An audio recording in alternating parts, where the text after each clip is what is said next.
But meantime, as we've been tracking here on the show, the waves of protest following the killing of George Floyd in Minneapolis has brought about a strong push for police reform. And now at the national level, President Trump is signing an executive order announcing that earlier today in a speech in the Rose Garden, saying that it was time to bring together the push for reform and supporting police. Here's what he had to say on how those two can be mutually exclusive. Today, I'm signing an executive order encouraging police departments nationwide to adopt the highest professional standards to serve their communities. These standards will be as high and as strong as there is on earth. All right, so there's the thinking from President Trump. And joining us now for more on this is Missouri State Attorney General Eric Schmitt, who joins us now. Attorney General Schmitt, appreciate you taking the time. Obviously, a very important discussion this nation's having right now, and you heard President Trump's thoughts there. He seems to think that you can be mutually exclusive. It's not mutually exclusive in terms of supporting good cops and also seeking to improve accountability. But critics have pointed out that not enough has been done on the accountability front to actually deliver on reform. We've seen that in Ferguson as well. Body cameras being used, but not actually showing any improvement in terms of policing statistics. So what's your take on what can be done to really approach both issues at the same time?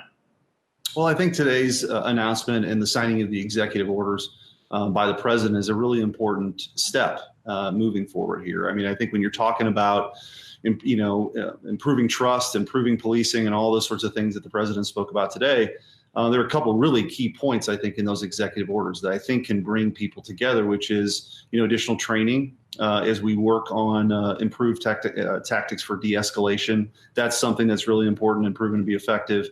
Community policing is a really another, I think, important cornerstone to this, what the president announced today. And so I think that, look, this is an ongoing dialogue. And I think what was mentioned today by the president of the Rose Garden was this is a first step by way of executive order, but Congress is going to have to weigh in on this too. And I know you've got Senator Tim Scott on the Senate side working to develop an initiative along with on the House side. And so maybe they can come together for some additional ideas. But this is an important national dialogue we're having. But one thing I think that is important to point out that has been thrown out in recent weeks is this idea of defunding police, which is incredibly irresponsible and dangerous and would really inhibit the ability to do a lot of the things that are being talked about, which is additional money for training, body cams, dash cams, those sorts of things. And so at a time where we're seeing rising crime rates in a lot of our cities, removing that funding, critical funding for police departments to do that dangerous work would be a huge mistake. And so I think a more productive conversation is like the one that was being had today, and it'll continue.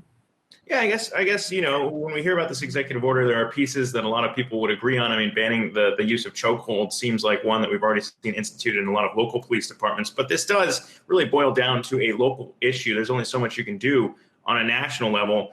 State level might be a bit more useful. But when we think about what happens here in regards to defunding the police, it's not really a universally agreed upon definition of even defunding the police. So, I mean, what do you think needs to be done beyond just banning chokeholds here in instituting real reform? If you are going to be spending on police, what other institutions need to be changed as well to actually get reform that leads to better outcomes in addressing the systemic problems of police? Sure. Well, I'll give you a couple of examples just right here in Missouri. And I think that, from the outset, it's important to point out that even increased funding for police departments is an important concept for us to embrace to do the things that we're talking about for some of these, improvements that are being discussed.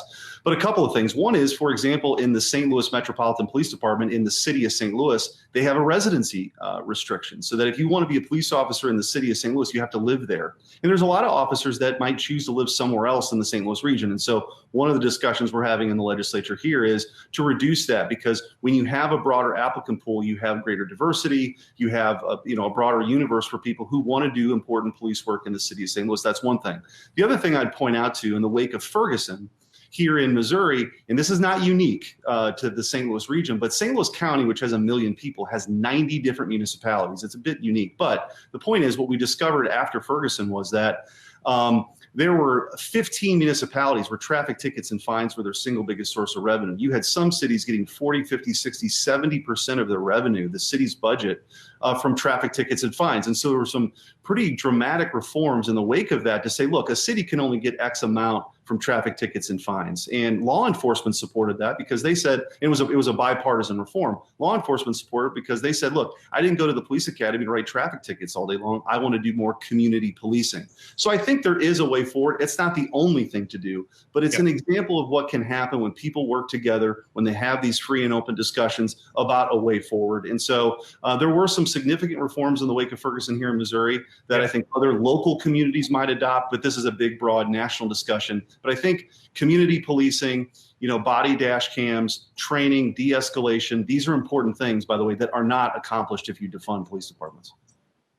Hey, Attorney General, it's Kristin here. So I had a couple of questions based on what you were just saying. I want to start first on that piece about community policing. And I know that you guys have done the removal of that residency requirement, citing that it kind of limits recruitment efforts inside of Missouri and more specifically in St. Louis.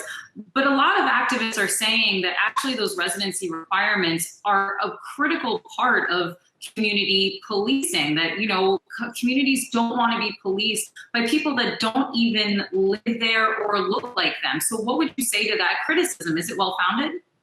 I don't agree with it. I've heard it before, and it's a legitimate question to ask. The reality, though, is even right now in the city of St. Louis, where they've had the residency requirement, it's a big city. There are people that live in other parts of the city that are policing other neighborhoods in the city. They don't actually live there.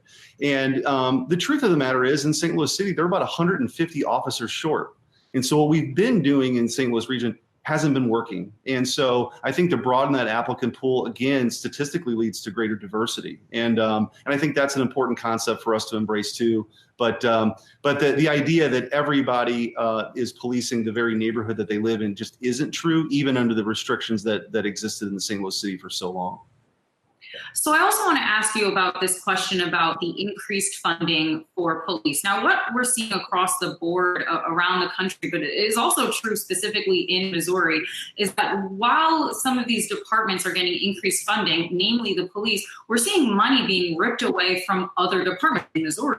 The schools being impacted by statewide budget cuts. So how do you square here the fact that the police should be receiving more money while taking away money from areas like healthcare or schools, which some would say, listen, if you actually approach this in a very holistic way, if you actually increase funding in some of these other areas, the need for police actually decreases.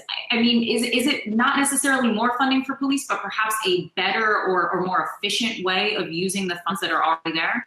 Well, I would argue we need more funding for police, but I would also freely concede the point that this isn't just about policing. There's a lot of other issues involved if we're serious about tackling some of these issues. One is broader and more options for individuals as it relates to schools. The idea that people, because of the zip code they're born in, may have to go to a substandard school and not go to a better school. To me, if we're going to talk about people, pursuing their dreams, and education is at the heart of that. And so I think that should be part of the discussion. In Missouri, there's been record funding for K through 12 education. Even this year, the foundation formula, which sets targets each year, has been met by this Republican legislature. So I think K through 12 funding is at record levels. Now, clearly with COVID, budgets across the country are being impacted. There's no question about that. But I do think there's a discussion beyond just reforms as it relates to policing that we ought to be having. And to me, education is at the heart of that, and giving more individuals more options is an important place to start. Yeah, and I'm not sure it's a zero-sum game necessarily, too, if you can improve funding. And obviously, that's a lot of discussion being made in D.C. right now about state funding and local funding on that front, too. But I'm glad we're talking about this as not just a business issue, because defunding, I think, oversimplifies it. Obviously, this is a business program. I don't think you can just say a company getting more money is necessarily going to lead to good outcomes. It's all about management as well. So on the front of management, we had a conversation with your counterpart in Ohio, A.G. Yost, the Attorney General from Ohio, last week, talking about police unions and how they are problematic in all of this as well. In Cleveland, you had the police union there pushing to reinstate the officer that killed Tamir Rice. And in St. Louis, we have interesting posts from the St. Louis police union there attacking an alderwoman who had pushed for reforms in that city. I'm just curious to get your take on how police unions might be more problematic than people realize, and really trying to institute pretty watered down reforms that are now being agreed to at the national level.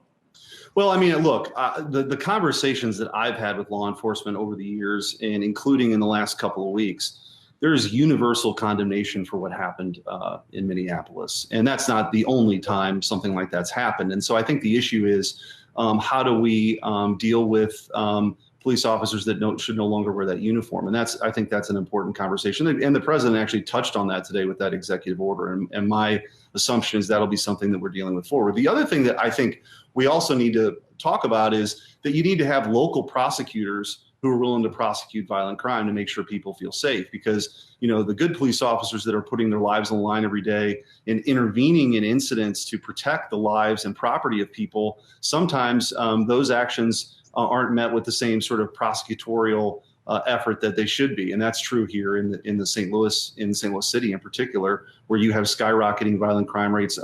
Even with COVID, the murder rate is up. And so for witnesses to feel comfortable moving forward, for people to feel comfortable in their neighborhoods, because what I try to do as the Attorney General of Missouri is always have a victim-centric perspective on this. There are a lot of people who are scared in their neighborhoods, who don't have a lot of opportunities, and they just want to live safe lives. And so this is, to me, can be a unifying moment for everyone to say, hey, look, there are some things we can do better. And let's have a big, bold discussion about that. Defunding police is a reckless idea. So if we move beyond that and talk about the things we can do, this is an important conversation for us to have. And quite frankly, we've been having that conversation over the last 5 years post-Ferguson here in Missouri.